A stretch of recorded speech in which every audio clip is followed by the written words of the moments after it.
Sonia with Junk Monkey Paint Company. Thank you for tuning in for another one of my daily vlogs. I am coming to you today. Today is what? Today is Wednesday. And I'm excited to catch up with you guys today. I have supper cooking. I'm doing some roasted chicken.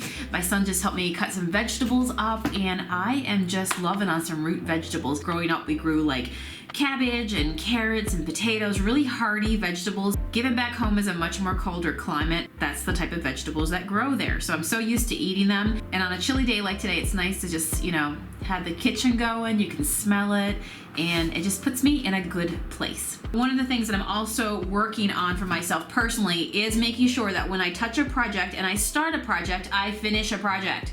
Case in point. So I did this tutorial over on Home Talk on Facebook. I regularly host paint shows over there, me and Matt together, we tag team it, and probably the week before last, I want to say 2 weeks ago, I did this tutorial where I showed everybody how to make these super cute, adorable, just like pieces of winter decor. They can be Christmas, they can be winter, depending on what you put on them. This spans the season, right? Wait, now, is that deer or is that reindeer? Or are they the same? Things that make you go, Are deer and rain? No, they're related, but they're not the same. We think of reindeer as being Christmassy, but these could be deer. These could totally be year-round, right? You could use these for the entire winter, right? What's your thoughts on that? I say yes. It just feels wintry to me. So anyway, when you do things that are just more or less wintry and, like a star, right?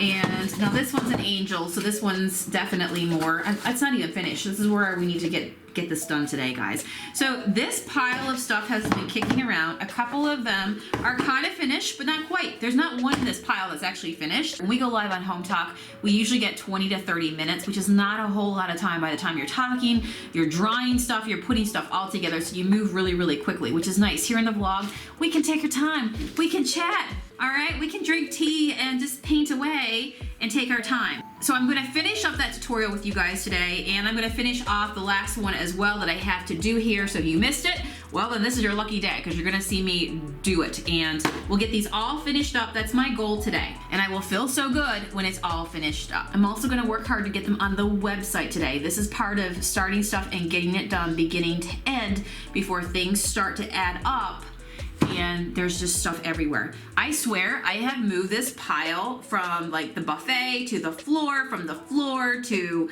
my workspace here to pushing it across to over there. This pile has been in so many places. It is time to take care of it. Okay, so we've got our little bit of water. We have got our just a regular painter's brush, not a shabby chip brush, nothing wide. When I tend to do smaller projects like this, which this is a canvas, of course, you can get these at Walmart. They typically come in about 4 packs. I mean, you can probably get them a million places, but this is where I get mine. Because this is such a small project, I don't want wide brush strokes. Instead, I really want to see a nice concentration of the weathered look that I do. So versus using a brush that is too big and won't give me the look that I want, that weathered rustic look, I'm gonna go with a smaller one because it will basically, I'm gonna have to do a lot of brush strokes across this canvas, which will give me a really cool, interesting look. So you can go with any colors you want. I'm gonna go, because I have a star left, this is the last one I need to paint a canvas for. So that was a little bit of the Liberty Blue. Now I'm gonna go ahead and put a little bit of the mermaid tail out. This is yummy mermaid tail. They're side by side right there. You only need a little bit. Like this can go very, very far. I didn't really even need to put this much into my tray. I like to dip my brush into water right before I start. It gets my brush ready and prepared to help my paint glide across the canvas. And then what I want to do is pick up a little bit, a half and a half of each color onto my paintbrush. And then I am good to go. Ooh, that's pretty. I love that deep green blue color.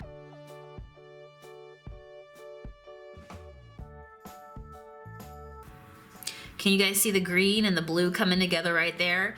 So the other one that I did, the other snowflake that I did was a Liberty Blue, and I think it was antique lace that I put into this one, which gave me a really cool sky weathered look. These are 2 dark colors. I could add a little bit of light into here. You know what? I think I will do that too.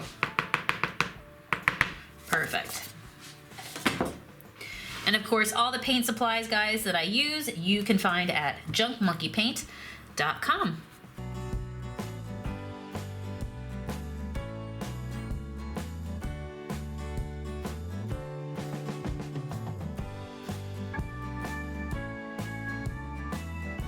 The paint blends really nice together. Like, I'm looking at this right now, I'm thinking this could be beautiful to be the drawer fronts on a dresser that you're painting. All right.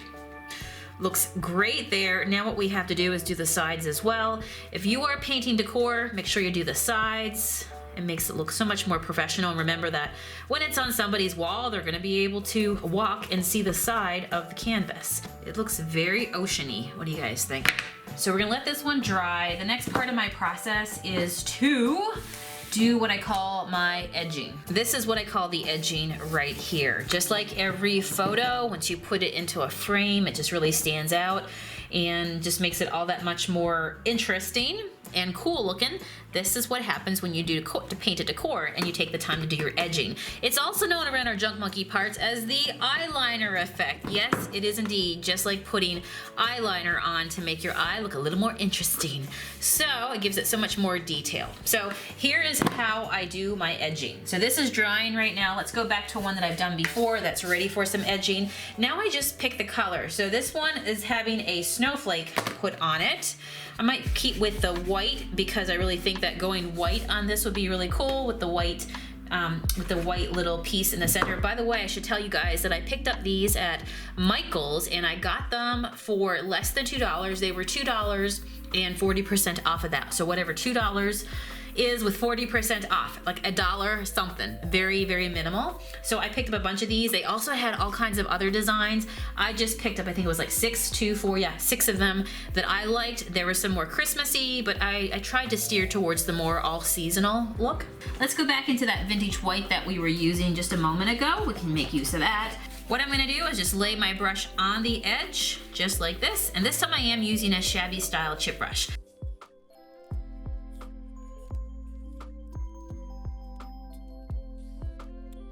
I like to bring my edging in. I don't mind if it gets messy because that's the look that I love. I love that rustic weathered paint look. So for me, I will even bring my brush in and start to kind of like curve out my corners a little bit. Not too much, but just a little bit. Another trick is to take your brush and pull it inwards just a little bit to make it like more of a shabby edge around there. You could also hit like a few little parts with your brush.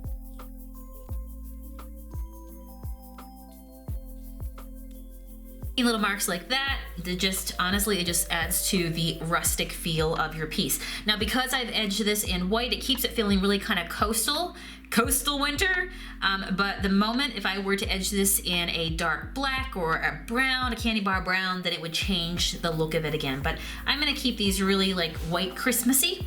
So we're gonna go with the white edging. On this one, I used Woodland Fairy as the primary paint, and I put a little bit of either the antique lace or the vintage white into it, and also I think there's a little bit of black in here as well. But again, I am going to do my very imperfectly perfect edging.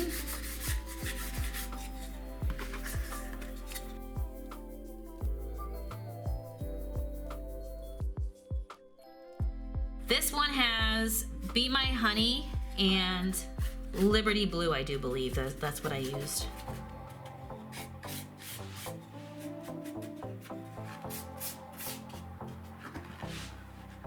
What do you guys think of this one?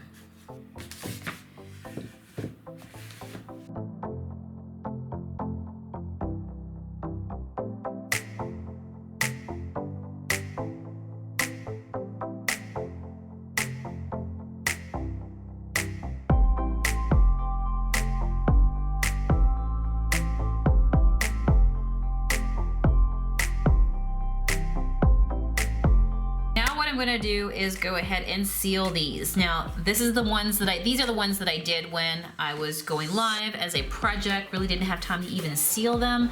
So I'm going to have to seal around Mr. Reindeer here, or Mr. Deer. oh dear, we can make it happen. But ideally, you do want to seal your canvas before you glue the piece on. So that way your sealer doesn't, you know, get stuck in around the antlers. And so we're gonna grab our banana peel, which is our polyacrylic sealer, and it makes it real easy to seal canvas pieces with this. It dries crystal clear and it puts a protective film, a protective layer over the top of your artwork or your painted furniture or whatever it is. It dries to a flat mat, which keeps things just feeling very vintagey, very vintage charm, old charm. So not looking for a glossy finish on these. So we're gonna go ahead and brush this on. We can just do one light layer all over.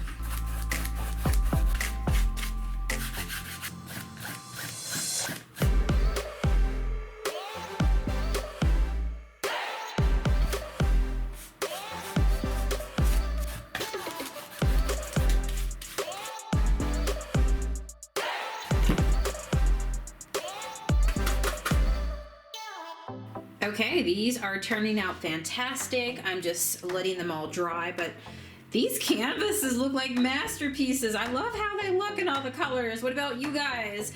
And then of course our deer. Now these are complete. I did have to seal around the antlers, but we made it work. So now what we're gonna do is just let these 4 canvases dry, and then we can go ahead and add our embellishments on the top. The glue I am going to use to put these wooden ornaments on is this glue. I've come to love it. It's called Rapid Fuse. You'll find this on our website as well. And it bonds, you can see it bonds virtually anything, sets in 30 seconds. And so it dries quickly and sets things quickly. So if I honestly put my ornaments on here, walk away, come back really quickly, these will be dried on.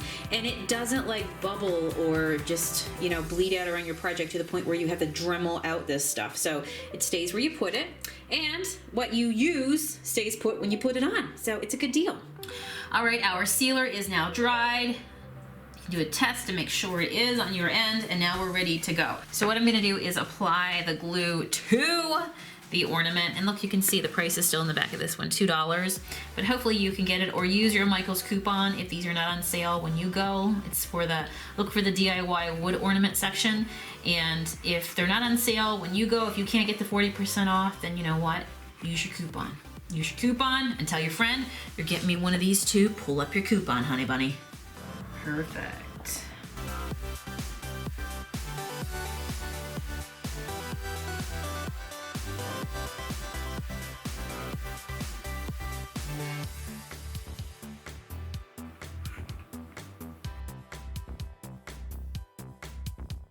Done. Now we are patient. We don't move them so that the ornaments don't move with the glue and shift somewhere else. Let's just be patient now and walk away, do some more stuff, and we come back and they are ready to hang. So guys, look below in the description box. It will take you to my website at junkmonkeypaint.com. And if you're interested in any of these 6 canvases, you can pick them up there.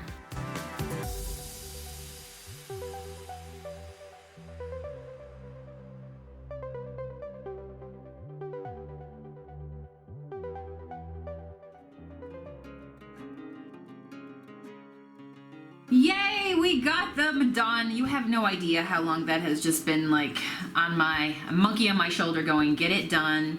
It's been kicking around, and there's something to be said with starting a project and finishing a project. So even when you're bringing home furniture and things like that, and it's so easy to go out and get more stuff and more supplies, you know what, use the supplies for the original thought you had them for, get out, get that project done, and then move on to the very next one. It is very satisfying to bring a project to completion. So yay, aren't these sweet? I'm not gonna pick up the other ones just yet because we know they are still drying, and I want to make sure that they have a really good hold. So these, when you do them yourself, you can mix and match, you can put a set together. You know, it'd be really cool if you have a small wall in your house. You just need something for that small wall. Because these are nice thick blocks, you could actually stand them up on a buffet or an end stand or on your TV console, anything like that. Easy peasy project, and that is just the way I like it. Simple but beautiful. Preferably rustic, shabby. If you had a great time hanging out with me, guys, I would love it if you would take a moment to subscribe to my channel. Give me a thumbs up. Leave me a comment below. Will you make these? Do you like the style of them? What color would you guys do them in? Tell me below. Friends, stay warm out there. I will see you guys again tomorrow. Go bananas. Get creative. It feels awesome. Bye.